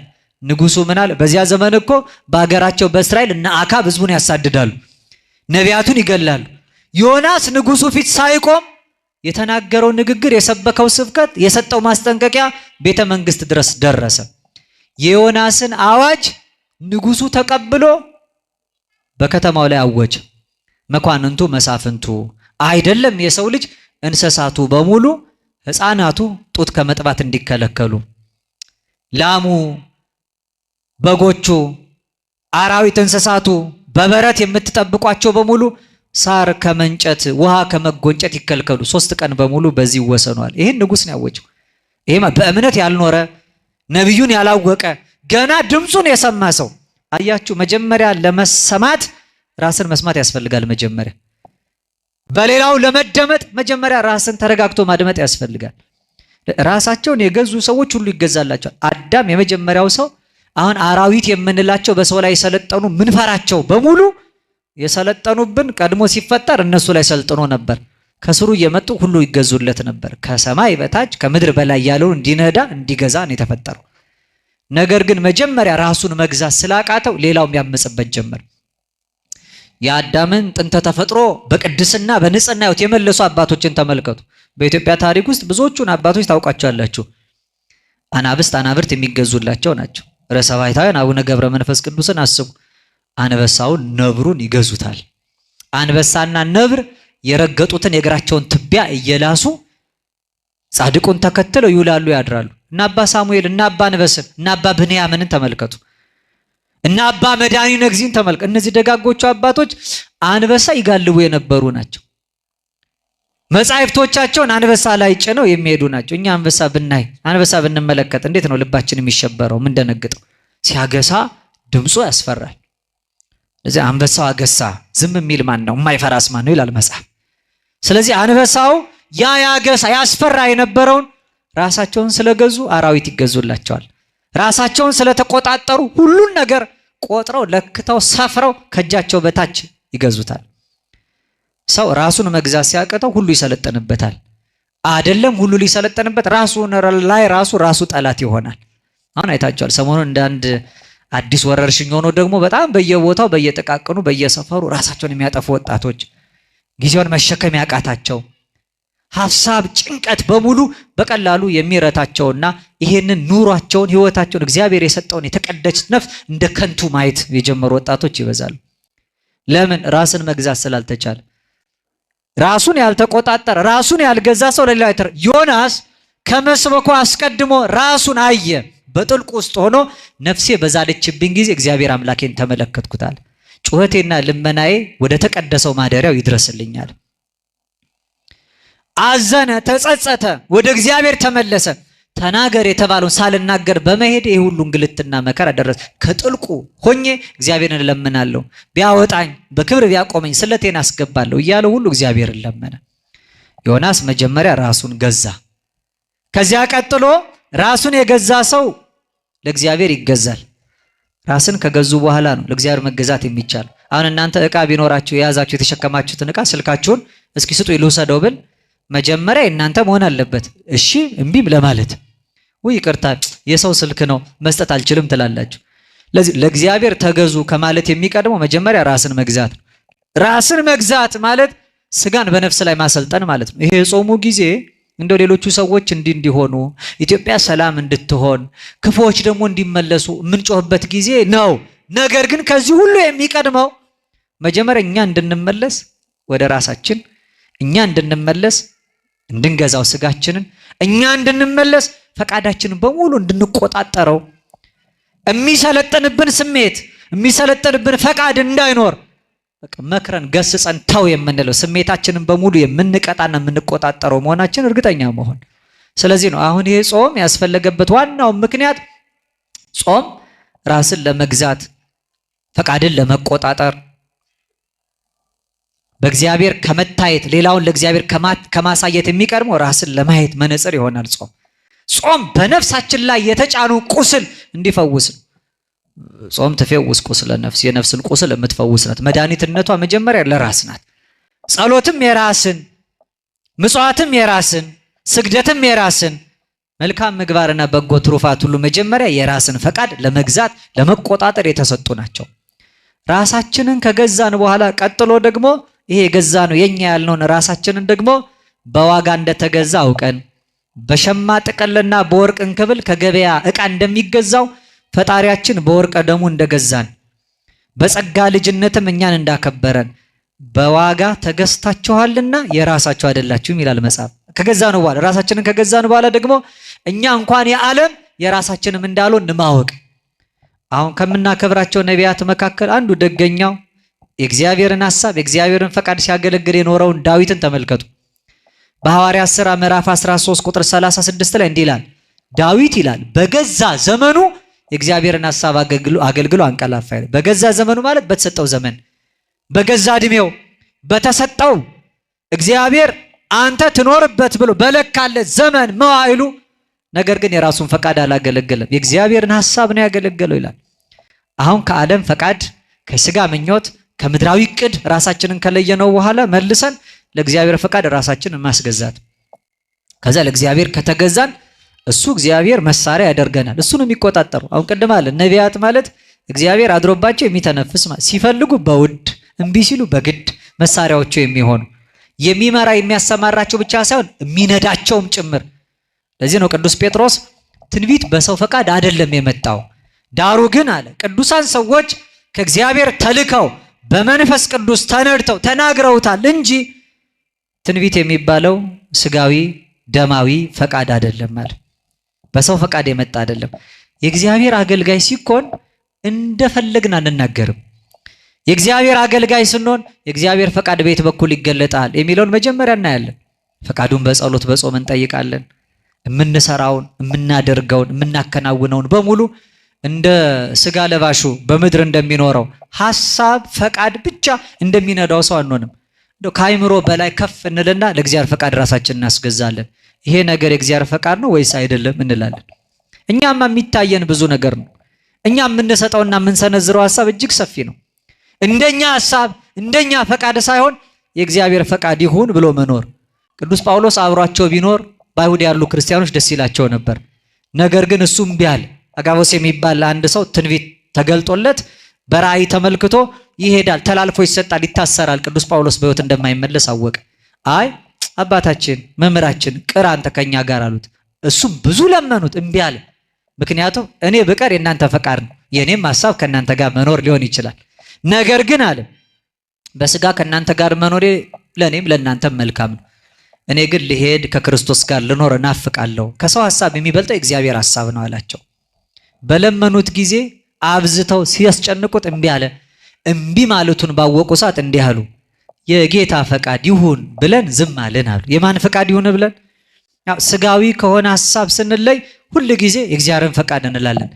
አሁን አንዳንድ ጊዜ ጉዳዮች ሲደርሱብን ፈተና ሲሰለጥንብን እኛ ከአቅማችን በላይ ሲሆን ምን እንላለን? ነገር ለበጎ ነው እንላለን። ነገሩ ለምንድን ነው? ለበጎ ነው፣ ለማንም አይደለም የተባለው። መጽሐፍ እንዲህ ነው የሚለው፣ እግዚአብሔር ለሚወዱ አንድ፣ እንደ ሐሳቡ ለተጠሩት ሁለት፣ ለነዚህ ሰዎች ነገር ሁሉ ለበጎ እንዲደረግ እናውቃለን ይላል። በቃ ዝም ብሎ ተነስቶ ብቻ በኃጢአቱ ምክንያት ወድቆ ድካም አግኝቶ ሰው ለበጎ ነው ማለት የለበትም። የሚሻው የሚፈልገውን ነገር አጥቶ ሲቅበዘበዝ ወድቆ ለበጎ ነው አይልም ሰው። ለበጎ የሚሆነው ነገር አንደኛ እግዚአብሔርን ከወደድ ነው፣ ሁለተኛ እንደሱ ሐሳብ እንደነገርኳችሁ ዓለም እንደምትፈልገው ተጠቅማብን ስንወድቅ አይደለም ለበጎ የሚባለው። ለበጎ ነው የሚባለው እንደ ሐሳቡ ለተጠሩት ሰዎች ነገር ሁሉ ለበጎ እንዲደረግ እናውቃለን ይላል። እርሱን ስንወደው ማለት ራሳችንን ገዝተን ስንገዛለት ማለት ነው። እንደገና ተገዝተን እንደ ሐሳቡ ስንሄድ ማለት ነው። ዮናስ ከእግዚአብሔር ፊት ከእግዚአብሔር ሐሳብ ኮብልሎ ነበር፣ ነገር ግን እንደ ሐሳቡ ተጠራ። ያን ጊዜ ነገር ሁሉ ለበጎ ሆነ። የጥፋቱ ጅራፍ ተነሳ። እግዚአብሔር በትረ መዓቱን የቁጣውን ዱላ ከላያቸው ላይ አነሳ። ሀብለ ምሕረት የምሕረቱን ገመድ ዘርግቶ በፍቅር አይኖቹ አያቸው፣ በምሕረት እጆቹ ዳሰሳቸው፣ ከጥፋትም ታደጋቸው። ነነዌን በምሕረት አይኑ ያየው እግዚአብሔር ዮናስ እንደ እግዚአብሔር ሐሳብ ስለሄደ የራሱን ሐሳብ ስለተወ እግዚአብሔርንም ስለወደደ እንደ ሕጉ ስላደረ ጭምር ነው። ስለዚህ ራስን መግዛት ለእግዚአብሔር መገዛት የመጨረሻው ግን ከእግዚአብሔር ጋር የመኖራችን ማረጋገጫ እኔ ራሴን ገዝቼ ለእግዚአብሔር ተገዝቼ ኖሬያለሁ በቃ ጸድቃለሁ አንልም። ሌላውን ካላስገዛን ምሳሌ ሆነን ደግሞ ሌላውን ካላስተማር በሕይወታችን በቃል በኑሮ በተግባር በሰውና በእግዚአብሔር ፊት እንከን አልባ ሆነን ለመመላለስ ካልጣርን ካልደከምን በስተቀር ሕይወታችን ከንቱ ነው። እኔ ራሴን ገዝቻለሁ፣ ጾማለሁ፣ ጸልያለሁ፣ ለእግዚአብሔር ቤት የሚገባውን ደግሞ እሰጣለሁ፣ ይሄው ከሱ ከፊቱ ወድቄ እነሳለሁ፣ ሰግዳለሁ፣ መጸውታለሁ። እንዲህ ያለውን ነገር ከማድረግ ጋር አልፎ ስለ ወንድም ማሰብ ያስፈልጋል። እርግጥ ነው ስለ ወንድም ከምናስብባቸው መንገዶች መካከል አንዱ ርኅራኄ ምሕረት ነው። ምጽዋትሰ ጾታ ይእቲ ምጽዋት ወምሕረት። ምጽዋት ማለት ለሌላው ሰው ርኅራኄን ከምናደርግባቸው መንገዶች መካከል አንዱ ነው። ራስን ለመግዛት መጾም ጥሩ ነው። ለእግዚአብሔር ለመገዛት መስገድ ጥሩ ነው። ሌላውን ለማስገዛት ደግሞ መመጽወት ጥሩ ነው። ስለዚህ ይሄ የጾም ጊዜ ነው። ራስን መግዛት ንስሐ መግባት ነው። ራስን መግዛት ራስን መክሰስ፣ ራስን በእግዚአብሔር ፊት ማዋረድ ነው። ሕሊናችን ኃጢአታችንን ካልዘከረ፣ አንደበታችን ክፉ ስራ መተላለፋችንን ካልዘረዘረ፣ ለአበ ነፍስ ካልነገረ በስተቀር ገና ራሳችን አልገዛ ነው። የንስሐ ሕይወት የሌለው በምክረ ካህን የማይኖር ሰው በየዓመቱ ነይ ነይ እያለ ነነዌን እየጾመ ጾሙ ግን በምክረ ካህን ካልተገራ ደርሶ ከእግዚአብሔር አምላኩ ፊት ለመታየት ራሱን መርምሮ ራሱን ፈትሾ ራሱን አንጽቶ በእግዚአብሔር ፊት የሚያከብረውን በእግዚአብሔር ፊት በክብርም የሚያቆመውን ሕይወት ገንዘብ ካላደረገ ሰው ከንቱ ነው። መጾማችን ልማድ ይባላል። የመጾም ሐኪምም እያዘዘ ለጤና ሲባል ራስን ከምግብ መጠበቅ አለ። ስለዚህ ይሄ ጊዜኛ ነቅተን ራሳችን የምንጠብቅበት ከምንድነው የምንነቃው? ለጽድቅ የምንነቃው ከኃጢአት የምንለይበት ዘመን ነው። ያው በዓለም ያለው አንቂ ንግግር ምናልባት ለኃጢአት ያነቃናል፣ ከጽድቅ ደግሞ ያስተኛናል። መጽሐፍ እንዲህ ነው የሚለው ለኃጢአት መተኛትና ለጽድቅ መንቃት አለባችሁ። አንደኛ ቆሮንቶስ መልእክት ምዕራፍ 15 ቁጥር 34 ላይ በጽድቅ ንቁ ኃጢአትንም አትስሩ እግዚአብሔርን የማያውቁ አሉና አሳፍራችሁ ዘንድ ይሄን እንላለዋል። ለጽድቅ ንቁ። ለምን ንቁ አልኳችሁ? ለጽድቅ ንቁ። ኃጢአትን ግን ምን አትበሉ? አትስሩ። ለጽድቅ ንቁ ኃጢአትን አትስሩ እግዚአብሔርን የማያውቁ አሉና። ለኃጢአት የሚያነቋችሁ ለጽድቅ የሚያስተኛችሁ ሰዎች አሉና ከነዚህ ተለዩ። አንድ የመጨረሻ አንድም እስኪ መረጃ ልንገራችሁ። መቼም መረጃ አይደነቅም አይናቅም። በምድራችን ላይ አሁን የሚደረገውን ይሄ በተለይ ስሜትን ለመግዛት አስተሳሰብን ለመማረክ ወደ ዓለም ለመሳብ ለስጋ ፈቃድ ለምድራዊ ቅር ለጊዜያዊ ምኞት እኛን እያታለሉ ለመጥለፍ የሚታገሉ ሰዎች አንድ ትልቅ የቤት ስራ ተሰጥቷቸዋል። በምድራችን ላይ ይሄ የአዲሱ ዘመን የአዲሱ ትውልድ እንቅስቃሴ የሚባል ነገር እንዳለ ታውቃላችሁ። እናንተ የበለጠ የዚህ በሽታው ተጋላጭ እንደሆናችሁ ስለማምን ነው። በዚህ ሐሳብ ውስጥ ኒው ኤጅ የሚለውን ሐሳብ ለመጀመሪያ ጊዜ ወልደው ለዓለም ከሰጡት ሰዎች መካከል ወደ 25 የሚሆኑ ነገር ሃይማኖታዊ ተኮር የጥበብ የፍልስፍና መጽሐፍ ነገር ግን ሃይማኖትን ማዕከል ያደረገ መጽሐፍ የጻፉ እንግሊዛዊ ትውልድ ያላቸው በዜግነታቸው ግን አሜሪካዊ የሆኑ አንድ እናት አሉ። እኚህ እናት አሊስ ባይሊ ይባላሉ። አሊስ ባይሊ ከጻፏቸው ከ25ቱ መጽሐፍት መካከል አንዱ ኤክስተርናላይዜሽን ኦፍ ወደ ውስጥ ያለውን ወደ ውጭ ለማውጣት የሚያግዝ ሄራርኪ የሚባለውን የእዝ ሰንሰለት ሊበጥስ የሚችል መጽሐፍ ጽፈዋል። ኤክስተርናላይዜሽን ኦፍ ዘ ሄራርኪ የሚባል አንድ መጽሐፍ አለ። እዚያ መጽሐፍ ላይ ምን የሚል መልእክት አለ? ክርስትናን የማጥፊያ ዘመቻ 10 ወጥመዶች የሚል መልእክት ተቀምጧል። ክርስትናን ከህዝቡ ኑሮ ለማውጣት ሰው ራሱን ገዝቶ ለእግዚአብሔር ተገዝቶ ሌላውን አስገዝቶ እንዳይጸድቅ የሚያስችሉ የአዲሱ ትውልድ ፍልስፍናዎች የሚሉ 10 ነጥቦች አስቀምጠዋል። እንደው እናንተ አስቡትና የትኛው ደረጃ ላይ እንዳለን ደግሞ እንድታውቁ 10ን አላብራራም፣ በቁጥር ብቻ ጠቅሳቸዋለሁ። አንደኛ በዓለም ያለ ስርዓተ ትምህርት ውስጥ ለብዙ ዘመን ይሰጥ የነበረውን እግዚአብሔርንና የጸሎት ትምህርትን ከስርዓት ውስጥ ማውጣት የመጀመሪያው ስራ ነው ይላል። ስለዚህ እግዚአብሔር በዓለማዊ ትምህርት መካከል እንዳይጠራ በየትምህርት ቤቱ የእግዚአብሔር ስም እንዳይጠራ። አሁን እኛ ልጆች ሆነን አሁንም አንዳንድ ቦታ ይኖራል። መምህር ሲመጣ ሰው ይነሳና እንደምን አደራችሁ እንደምን ዋላችሁ ተማሪዎች ይባላል። ተማሪ ምን ይላል? ይቅርታ በጣም አለ። አሁን ትምህርት ቤት እንደሱ ትላላችሁ ሰጋትሉም እዚህ አሁን እንላለን ብለዋል። አሁን እንዲያውም አይታችኋል በዓለሙ ሚዲያ ላይ ራሱ እግዚአብሔር የሚለው ስም አጠራሩም እንዳይታወቅ ፈጣሪ ይመስገን የሚል ትውልድ በርቷል አይደል? አዎ እንዲህ አይነት ትውልድ በርትቷል። ለምን? እግዚአብሔር ብሎ ይትቀደስ ስምከ ስምህ ይለይ አንድነቱና ሶስትነቱ ያለበት ምክንያቱም አምላክ ይመስገን ፈጣሪ አምላክ ይመስገን ነው የሚለው። አምላክ የሚባለው ሌሎችም ካመለኳቸው ዓለሙ ንብረቱ ስልጣኑ ዕውቀቱ ጉልበቱ በሙሉ አምላክ የሆነበት ሰው አለ። አልቦ ገብር ዘይክል ለክልያ ጋይስ ተቀነው ለሁለት ጌታ መገዛት አትችሉም። ሌሎች ጌቶች አሉ ማለት ነው ከእግዚአብሔር ውጭ። አንደኛ የእግዚአብሔርን ስም የጸሎትንና ለእግዚአብሔር የምንገዛበትን ራስ መግዣ መንገዱን በሙሉ ከሥራ ትምህርት ማውጣት። ሌላው በልጆች ላይ የወላጆችን ስልጣን መቀነስ የሚል ነው። ሁለተኛው በልጆች ላይ የወላጆችን ስልጣን መቀነስ፣ ቤተሰቦቻቸውን የማይሰሙ የሃይማኖት መሪዎቻቸውን የማይሰሙ አለቆቻቸውን የማያደምጡ እንደፈለጉ ገብተው የሚወጡ ስሜታቸውን ለማንጸባረቅ ግድ የሌላቸውን ትውልዶች ማፍራት። በሶስተኛ ደረጃ ክርስቲያናዊ የቤተሰብ መዋቅር ወይም ተፈጥሯዊ የቤተሰብን ትስስር ማጥፋት ይላል። ፋሚሊ ስትራክቸርን ዲስትሮይ ማድረግ ማለት ቤተሰባዊ ትስስር አለ። በቤተሰባዊ ትስስር መካከል ልጅ አባት የሚልበትን ዘመን ማቆም። አባቶችም ልጄ ብለው ተስፋ ይሄ በምዕራቡ ዓለም በጣም የሰለጠነ ነው። ምክንያቱም ሲያረጁ መንግስት ነው የሚጦራቸው። ይጦረኛል ብለው ልጅም አይወልዱ።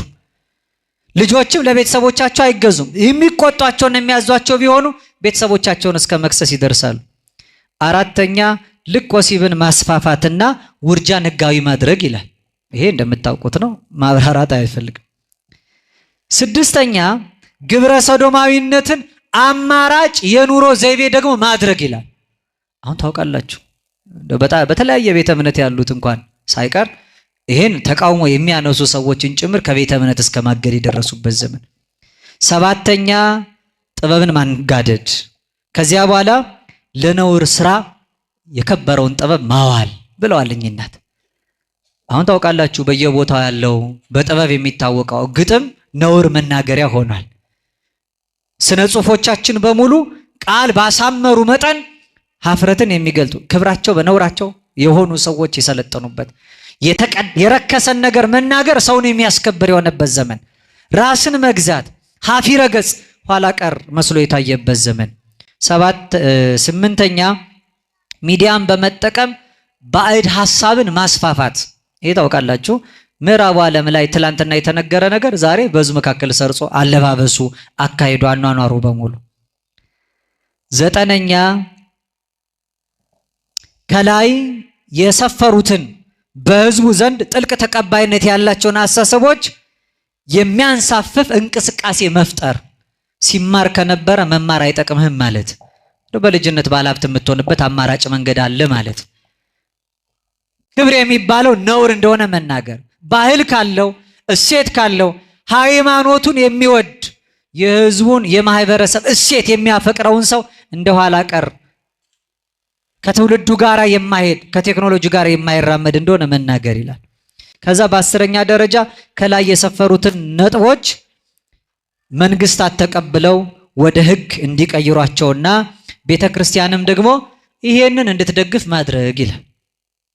አሁን እኛ ጋር ያልደረሰው ምክንያቱም ህዝቡ ባህሉ አኗኗሩ በጣም የተሰናሰለ ስለሆነ እኛ ሀገር ባህላዊ የሆነ እምነት ሳይሆን ሃይማኖታዊ የሆነ ባህል ስላለን ማለት ነው። እያንዳንዱ ክርስትናን የሚገልጽ ስለሆነ በአኗኗሩ መካከል አንድነታችን የሚናድበትን ይህን ስራ መስራት። ይሄንን ካደረጋችሁ ሰውን ታነቁታላችሁ ይላል። የአንቂ ንግግሮች መጨረሻ ይሄ ነው ማለት ነው። እኛ ግን ለኃጢአት እንድንነቃ ሳይሆን ለጽድቅ እንድንነቃ ነው ቅዱስ ጳውሎስ የነገረን። ለጽድቅ ንቁ፣ ኃጢአትን የሚሰሩ አሉና ከዚህ ተመለሱ። ይሄን እምላችሁ አንዳንዶች ይሄን የሚሰሩትን ላሳፍራቸው ነው አለ ቅዱስ ጳውሎስ። ይሄ ለቆሮንቶስ ህዝቦች ብቻ የተናገረ እንዳይመስላችሁ። ያርና አርጤምስ ጣዖት ለነበረበት የግሪክ ፍልስፍና ለሰለጠነበት ኮርኒት ለምትባል የጌጥ ከተማ ለቆሮንቶስ የግሪክ መንደር የጻፈው ብቻ አይደለም። ይሄ በእኛ ዘመን ለኛ የተጻፈ ነው። ለጽድቅ ንቁ፣ ለኃጢአት እንዳትነቁ። ኃጢአትን እንደ ክብር የሚያዩ ሰዎች አሉ። ራስን መግዛት፣ ኋላ ቀርነት፣ ሃይማኖተኛ መሆን፣ ነጠላ መልበስ፣ ቤተክርስቲያን መዓልት ሌሊት እየተገኙ ከእግዚአብሔር ፊት መታየት ከንቱነት የሚመስላቸው ሰዎች አሉ። ምን ያነውመከ ምን ያስተኛሃል? ለጽድቅ ለምን ነቅተ ለኃጢአት ለምን ነቅተ ለጽድቅ ለምን ትተኛለህ የሚለው ንግግር ዮናስን የቀሰቀሰና ያነቃው በመርከቡ ውስጠኛው ክፍል ተኝተን ለምናንኮራፈ ለኛ የተነገረን። በቃ ነቄ ትውልድ የሚባል የከተማ ሰው የሚባለው በሙሉ ለኃጢአት የነቃ ለጽድቅ ግን የተኛ ሰው ነው። በጣም ሁሉ የገባው የከተማ ሰው የገባው ነው። የከተማ ሰው የገባው የትኛው ነው? ምኑን የገባን? አልፎ እኛን የሚያሳልፈን የዓለም ቴክኖሎጂ የዓለም ርቃቄ ከሆነ ይሄን ባናውቀው ይቀራል። ምክንያቱም እኛ ዓለሙ ተራቀቅኩ የሚለው ነገር በሙሉ ከእግዚአብሔር ክብር የሚያረቀን ከሆነ፣ ሰለጠንኩበት የሚለው እኛን ከእግዚአብሔር የሚለየን ከሆነ፣ ራሳችንን ማንገዛበት ለእግዚአብሔር ማንገዛበትና ሌላውንም ማርከን ወደ ሕይወት መንገድ ለማምጣት መንገድ ካልሆነን አወቅ ነው ያልነው ዕውቀት በሙሉ ከንቱ ነው። በስጋ ያለው ምርምር ከንቱ ነው። በምድር ያለው አስተሳሰብ በሙሉ ከንቱ ነው። ከከንቱ ነገር ተመልሰን በጥልቁ ተኝተን የምናንኮራፋ ሁላችንም እንደ ዮናስ እንድንነቃ ራሳችንን በጥልቁ ጥለን ንስሐ እንድንገባ እግዚአብሔርን ፈቃድ ታዘን ለመፈጸም እንድንችልና ሌሎችንም ማርከን ለእግዚአብሔር ተገዢ ማድረግ እንድንችል አምላካችን እግዚአብሔር በቸርነቱ ይርዳን። ዮናስ እንደተቀሰቀሰ ቤተክርስቲያን የምንሰማው የጥሪ ድምጽ የሚቀሰቀሰን እንጂ አንኮራፍተን ችላ የምንለው እንዳይሆን በሰማነው መጠን እንደሚፈረድብን አውቀን ወደ እውነት እንድንመለስ ቅዱስ አምላካችን እግዚአብሔር በቸርነቱ ይርዳን።